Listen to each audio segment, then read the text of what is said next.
It has been an unusually warm month here in Syracuse. Thanks to 4 straight days of temperatures above 60 degrees, this February has been the second warmest February in central New York since 1903. The Greater Syracuse Labor Council hopes to continue to bring economic justice to working families.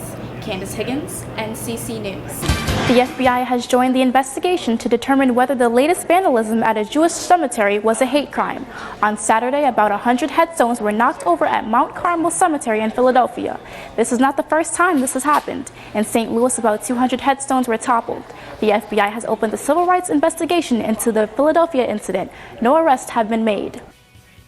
And Thursday, Ferrari unveiled 2 cars at the Paris Motor Show. There was a convertible supercar called the LaFerrari Aperta, coming in at around $2.2 million. They have the space. Now they need the volunteers. Kraft Heinz Foods is set to lay off 380 workers after an extensive search has left one of the company's plants without a new owner. Because of this, many kids are getting in on the industry starting at a young age. NCC Jeff Lawson is here to tell us about one company here in Syracuse that is helping the trend. The intersection of Comstock and Euclid was quite a scary scene last night. Stay with us. 3 of 5 people have died after their plane crashed into a home in Riverside, California. The group attended a weekend cheerleading competition at Disneyland. The plane went down a mile after taking off from Riverside Municipal Airport, crashing into one house and sending down another. Residents of either house were not home during either crash. The 2 survivors experienced slight amnesia and minor injuries. After the break, a crash course in self-defense is on the minds of women across central New York. The president says America needs to start winning wars once again. Trump plans to do so by investing $54 billion into security and defense programs. Welcome to Juice and Java. I'm Monique Euster. And I'm Candace Higgins. Let's head to the juiciest stories from this week. And boom. Original Grain is a fairly new restaurant in Syracuse. Opened in late August and is located on the corner of West Fayette and South Salina Street. Its manager, Taylor Porter, says this restaurant brings something that downtown Syracuse has been lacking for some time now. This is more like southern, it's like California vibes and, you know, kind of like the skater vibes, surfer vibes sort of thing. And it's a lot more like health food oriented and kind of set towards a different group of people. But who is their target audience? We get a ton of SU students, like all the time. That's pretty much mostly our business here. And a lot of the business people downtown come in here on a daily basis are just saying our lunch rush is like insane. So we always get like the people that are like really on the go all the time. Because it's not a sit down restaurant, it's more of, you know, a quick once through kind of thing. It doesn't take more than 10 minutes for you to really get your food and get out. There are salad bowls, sandwiches, and smoothies like this one, blended with bananas, mangoes, strawberries, and sweet potatoes, topped with protein, natural sugars, and of course, lots of color for a picture-perfect moment. Original Grain is an innovative and high-tech hangout place, a perfect match for a millennial looking to eat a bit more green and clean, says Porter. With rock music playing in the background and smiles on all the employees, this place will welcome you with open arms. Mayor Stephanie Miner announced that the city will once again collaborate with the university. My pleasure to announce that Syracuse University and the city of Syracuse have come to an agreement to extend and enter into a new service agreement. Chancellor Kent Syverud says the university will provide a large sum of money to the city of Syracuse. But how much? At a level of funding totaling $7 million over the next 5 fiscal years. The mayor says that this agreement will compensate for the impact that Syracuse University has on city services. As the city grows and as it fulfills its needs, that we have the tools and the resources to help them do that. This is the details of which I'm happy to share with you, but really the most important part of this agreement is 2 entities working together in forwarding both of our destinies. From the very beginning of the Miner administration, acquiring additional funding has been a priority. Reporting from City Hall, I'm Candace Higgins, NCC News. Is your child a college student looking for a summer internship? SU student Albia Al-Ziaidi says South Salina Street holds a diamond in the rough. This storefront may say Vision Center, but people don't come here to get their eyes checked. They come here to create new visions. Mercy Works is a group of individuals stationed at the Vision Center. They provide numerous hands-on enrichment programs for younger kids and paid internship opportunities for college students like Abia.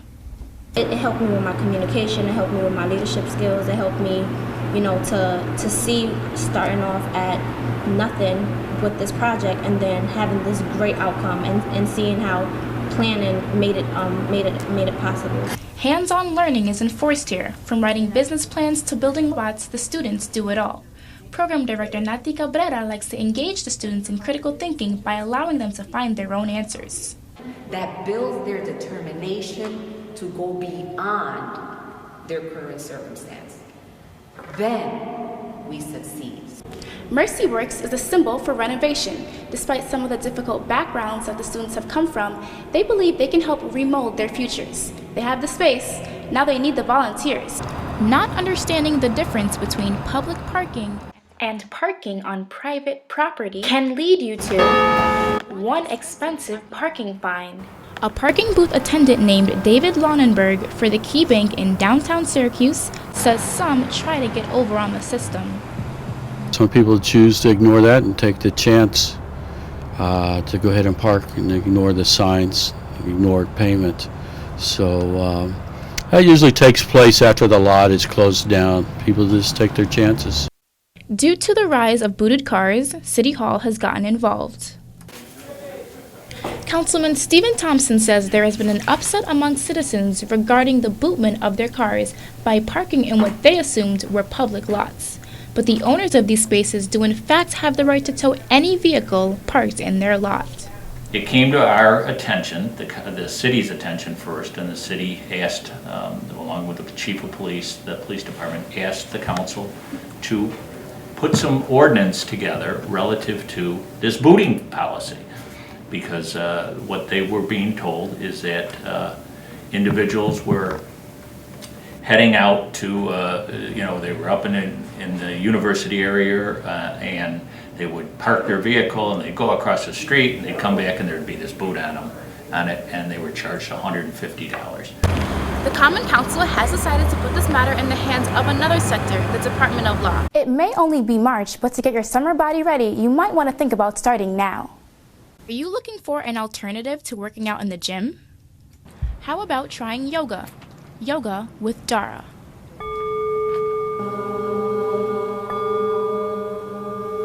Dara Harper teaches yoga at the Wachiva Cultural Center here in Syracuse. Keep your head under. A college student named Austin Arrington says he is glad to have found an alternative form of exercise. Feeling in touch with my body, healing, some things, stretching. Also, I think mental clarity, sense of peace through the meditation aspect, and also sense of community. Dara says relaxation is vital, especially for people in this day and age. Having a few moments of, you didn't see like one phone in the room, nobody was being dinged or pinged or texted or vibrated. Everybody is just relaxed. And that's a very important part because you need to connect back in with yourself. And if you don't take that time of quiet for even just a second to be mindful, it's very difficult to understand what your life is becoming. Finals week is approaching. Where will you head to study? I'm here at Byrd Library, where you might find a lot of your classmates drinking this and dressed like this. Byrd Library is a popular place for students to study. They don't call it Club Byrd for nothing. If you're looking for no distractions, you might want to avoid the first floor.